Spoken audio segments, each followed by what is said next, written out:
பண்ண சொல்லுவேனா? டாக்டர் பிடிக்கும் உனக்கு? ஆமா. அடா நான் தான் டாக்டர். நீ தான் டாக்டர்? ஆமா. அடா எங்க அப்பா அம்மாக்கு ஊசி போடுவேன்.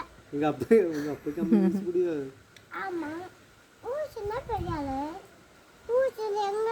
ஊசினா பெரிய ஆளுக்கு ஊசி குத்துவாங்க. ஆமா. இவர டாக்டர் எனக்கு கையில ஊசி குத்திருங்க தெரியுமா? ஆமா. நான் அழுந்த தெரியுமா? தெரியும். அந்த நூல் சொன்னாங்க. அதுக்கு இப்போ டாக்டர்டாவா? ஆ ஆமா. டாக்டர் தான் பிடிக்குமா? ஆமா. நான் தான் டாக்டர். நீ டாக்டரா? ஆமா. எல்லாருக்கும் ஊசி போடுவேன். இதுலயும். தியா? ஆமா. நூல் ஓடுவேன் நான். மாத்த தடவை நல்லா சாடணும். நல்லா படிக்கணும். பெரிய ஆளு வளர்ந்துடும்.